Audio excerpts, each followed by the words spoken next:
Welcome in, class. Today I'm going to be going over the Eclipsed characters in Smash Bros. Ultimate. If you like this style, there's a Pokemon channel called Electric Wind Girlfriend who I got the idea from. Same goes for Indigo, who makes Smash videos.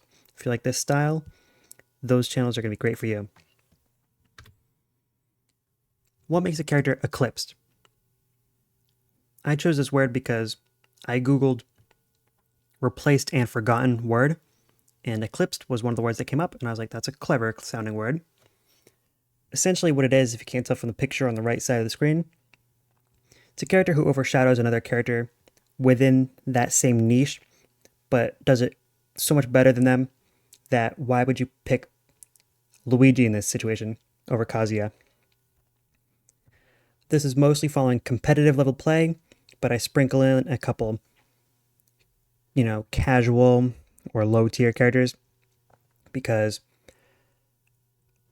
you'll see this is where the video idea came from.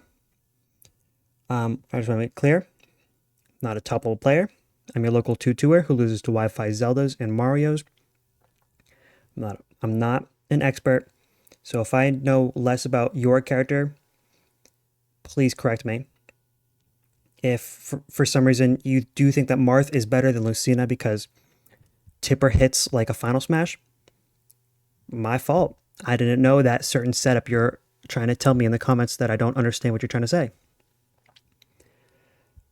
But making that ground rules clear and explaining what Eclipsed is, I'm going to be starting with why I created this video.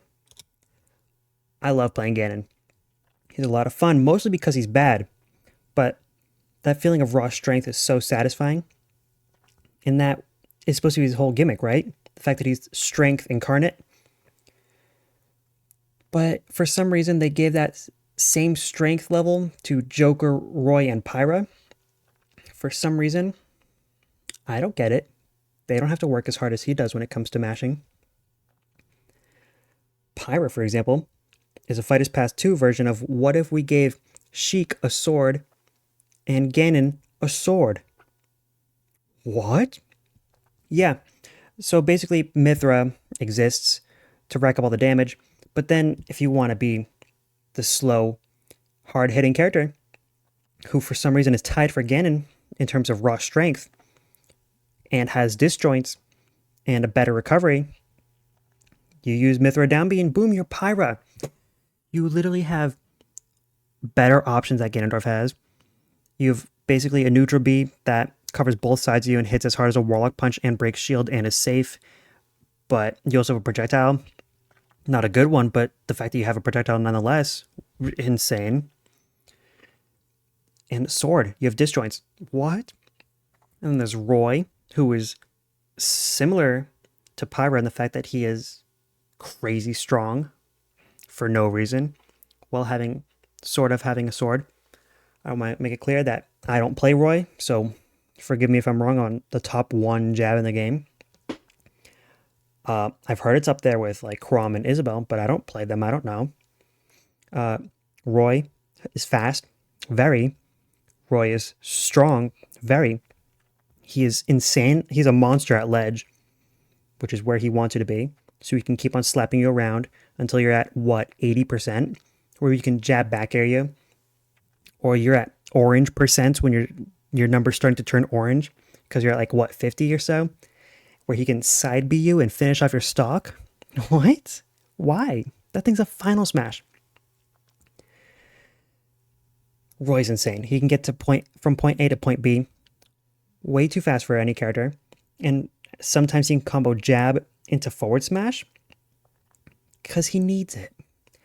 And another thing that he has that Ganon can only dream of is a super armor up B at a shield, which I know isn't the best tool in the world, but the fact that he has it, fun. I can go on a million things about each character here.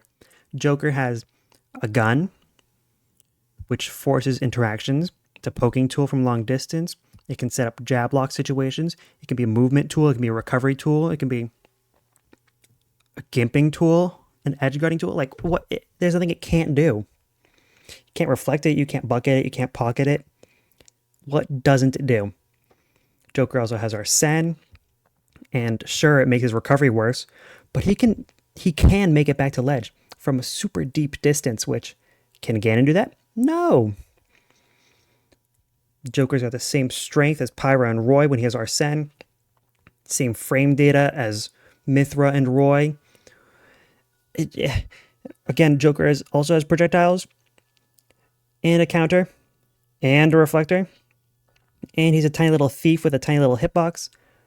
Oh my gosh, these characters all have crazy strength and close out stocks way too early. Ganon has to wait for a raw hit in neutral. He doesn't have any good throws to throw you off stage and take a stock. He doesn't have a Wolf back throw or anything. For some reason. But Wolf does. Ugh. But I still love Ganon. He's fun because he's bad. He says Doria when he swings his big, huge sword. That puts a smile on my face. He goes even with a very prevalent character. If you struggle with Dr. Mario, pick up Ganon. I recommend it. It's an even matchup, so the better player will win. I think Ganon has the top one jab of the game because it deals double damage %. Just don't let your opponent shield it. You will get punished. And he's Ganon. He has some of the worst stats in the game, which for me, I value when I'm looking for a character to play. When I look at the roster, I want who's the slowest, lowest jumping character in the game. Yeah, that one right there. Yeah, that's how I pick my character. Next is, sorry for the rant, by the way. Next is Snake overshadowing Duck Hunt. I want to make it clear.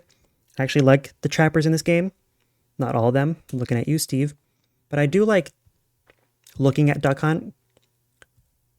Playing as Duck Hunt isn't always the best experience. But I do like to play as Snake. So I want to make it clear. I know Snake things. He's sick. He's a Chad. I had to put it on there. No bias or anything. But once you make it into Fortnite, that says a lot about how you got it like that. Snake has a lot going in terms of being a great S tier character that Duck Hunt doesn't have. And for starters, you can go over the fact that for some reason he can low profile, which doesn't change matchups, but it certainly makes some more annoying than others. Like if a Zelda can't grab you because you're too low to the ground, for example. Again, not that matters too much, but it's nice that he has that option. He's also a heavier character with more survivability and a super armor up B, so he lives for a lot longer. And again, his recovery doesn't put him into special fall like Duck Hunt's does. Snake can edge guard for free. Snake can ledge trap for free. Snake can box with you like Little Mac at close quarters because he has frame 6 tilts and normals in general. Yeah, ridiculous. He can take stocks a lot sooner than Duck Hunt can even dream of. But, however, this is not all bad for Duck Hunt. There's a couple things Duck Hunt has going for him. I like the fact that there's a duck. I like ducks a lot. They're really cute. And he's also a dog. And dogs are pretty cute, right? Yeah, that's about it. I put Can here because I felt bad saying that Duck Hunt is strictly useless when Snake is in the game. I mean, Snake is just better, but Can, I put it here. It's kind of like C4 in the fact that it denies a lot of stage control. But it also kind of like Nikita because you can control it in a way. I don't know. Snake has... his moves do it better than Duck Hunt's does, but oh well. Next is the ground-based fighters. I mentioned Kazuya earlier when referring to Luigi, but he's coming back up again because his character's broken. He replaces Little Mac in the sense that... Because when Nintendo was making Little Mac, they were like, we need a ground-based fighter. He stays on the ground the whole time. That's it. So, in return, Little Mac, for being on the ground all the time, is rewarded with the worst aerials in the game, one of the worst recoveries in the game. Ganon's is worse than Little Mac's. I don't want to hear it. But he also gets the ability to get camped really hard because it's hard for him to deal with it. The fact that he cannot leave the ground without being punished hard. But they thought they could balance it by making him one of the fastest characters in the game, one of the F-mashiest in the game, I say F mash, not F smash, because let's be real, he's not going to sugarcoat it. That's the move he's going to use the most. And KO punch, which is basically like a final smash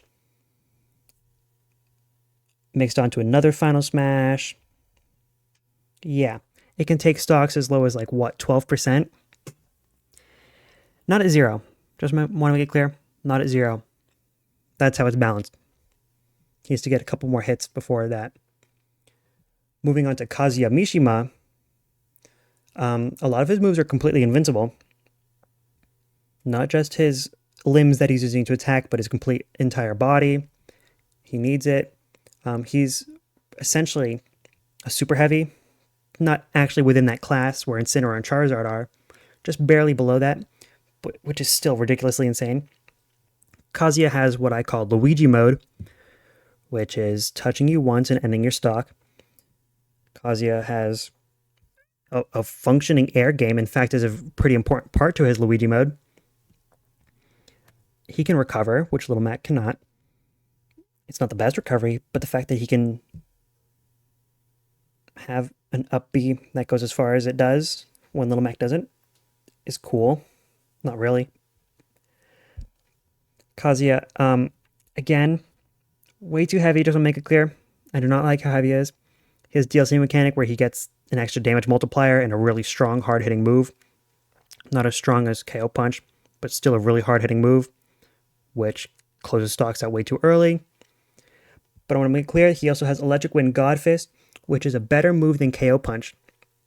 I will not hear slander. Nobody can disagree with me on this.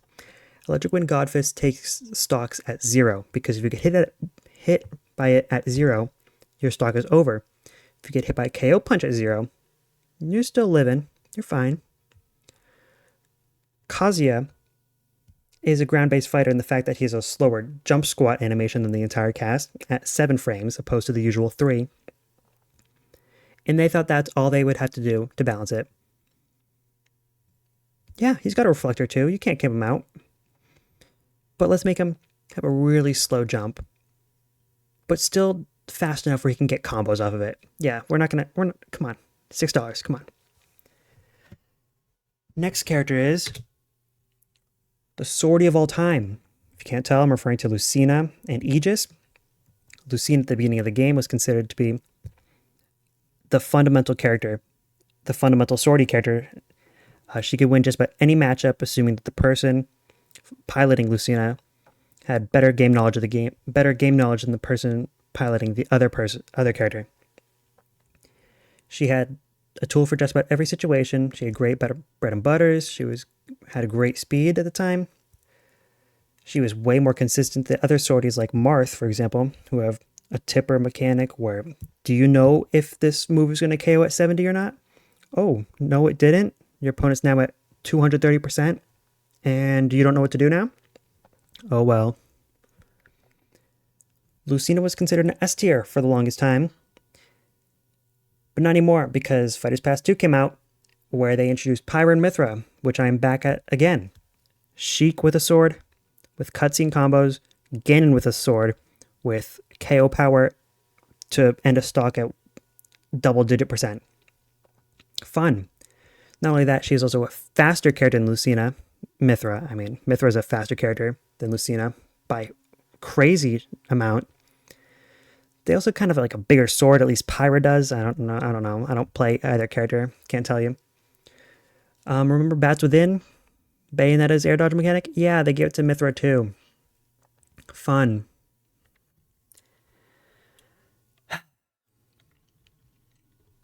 Next is the hit and runners archetype.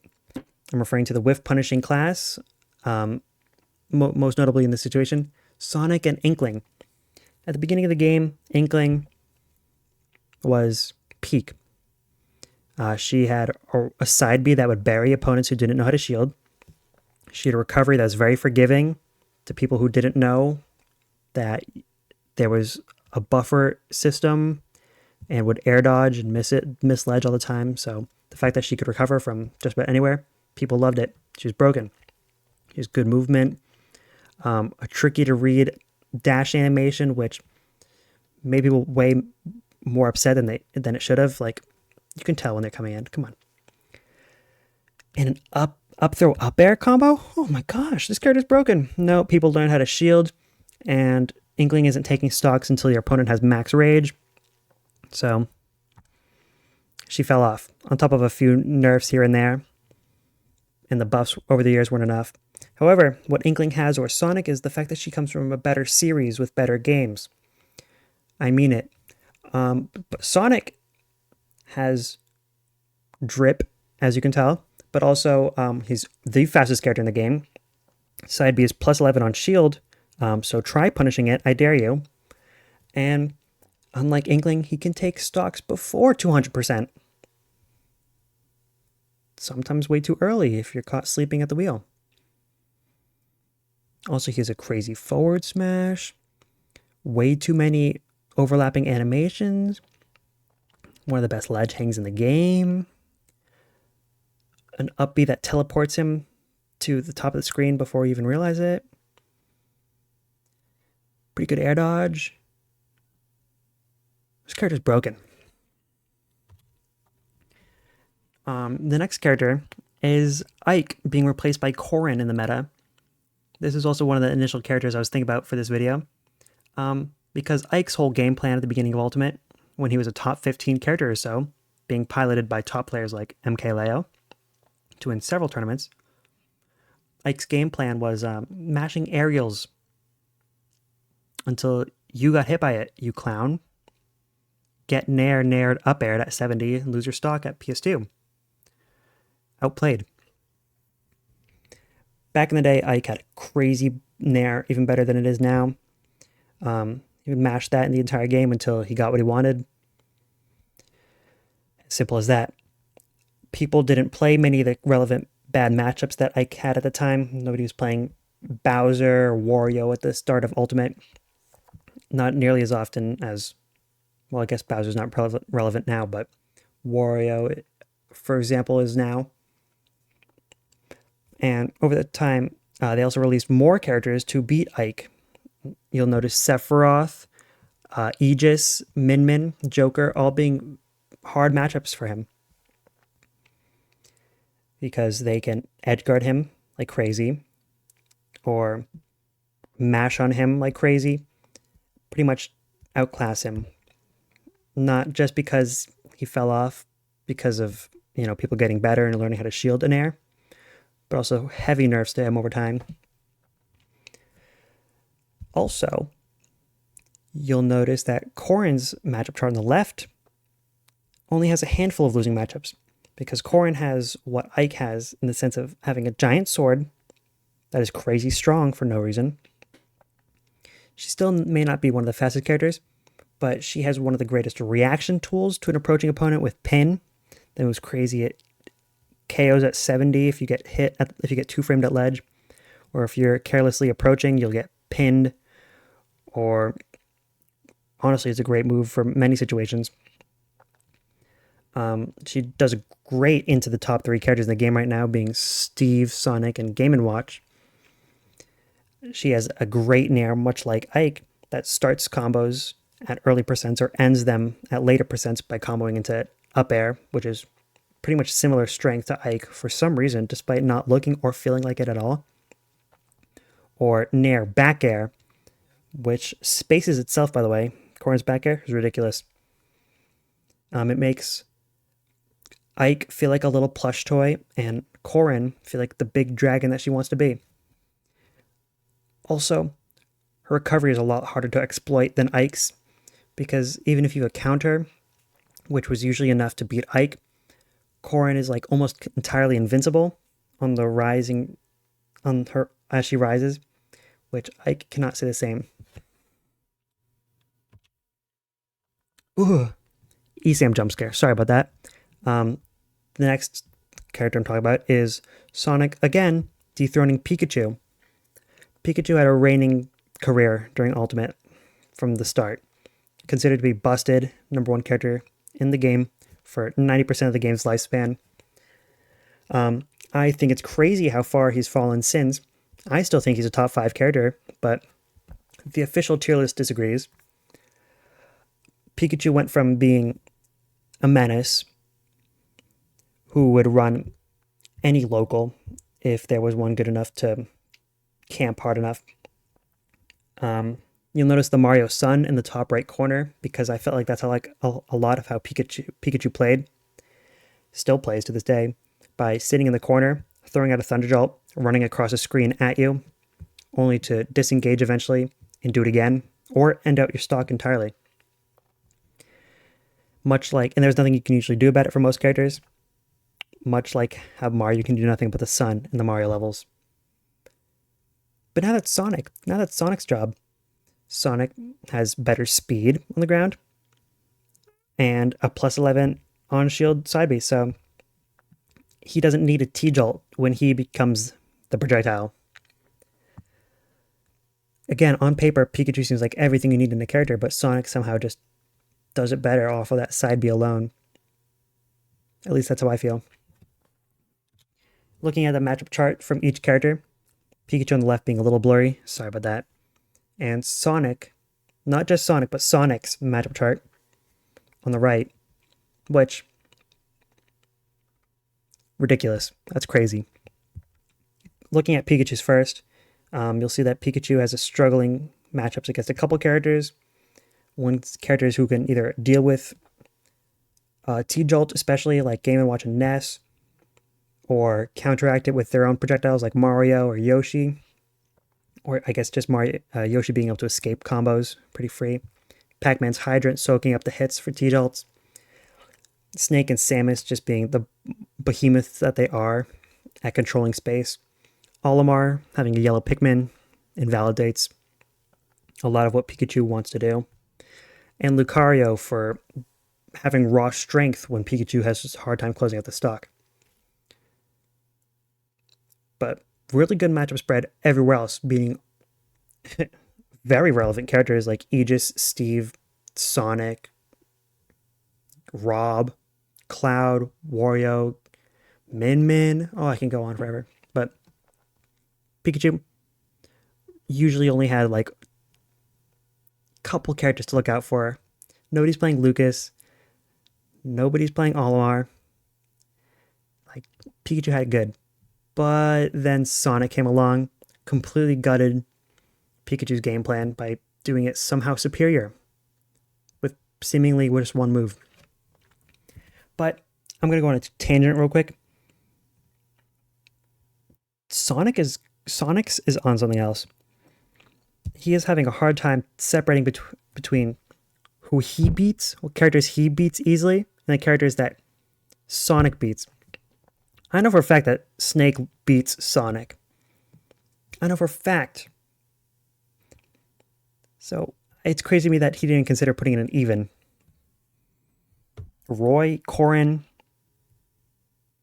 Pika, Pac-Man, even Mithra. I know that they do really good into Sonic. I'd say they win. I don't know Fox well enough, and I know that ZSS takes a high amount of skill to have a chance at beating Sonic. So, in Game & Watch? Game & Watch has Nair. That's an even matchup. Ike does good into Sonic. Okay, I'm sorry. I'm getting off track. Sonic's, chill out, man. Your character isn't that good. He loses a couple matchups. But now we're at the end of the video. My video essay is over. Thank you for watching to the end. If you liked it, please consider liking and subscribing. This is one of the first videos I've ever uploaded, and I promise the quality will get better over time. I just wanted to make this video because I was inspired by the channels I mentioned earlier. I can't wait to learn more about the game. I know I have almost 4,000 hours in it, but I like the game a lot. Despite how angry I get at those online Zeldas and Marios I mentioned, I still love the game. I host viewer arenas quite often, and stick around. You might catch me trying to learn DK. I'm trying to learn DK right now because he beats a couple sorties that I need him to, like Ike. Don't ask why I struggle with Ike. If I told you who I main, you wouldn't want to tune in my streams. But yeah, please consider liking and subscribing. Leave a comment. Tell me I'm right or wrong. Again, I just want to learn more about the game. So if you know something I don't, I'd like to hear it. And if I taught you something, let me know. But again, thank you for joining, and I hope to post more stuff like this in the future. Have a good one.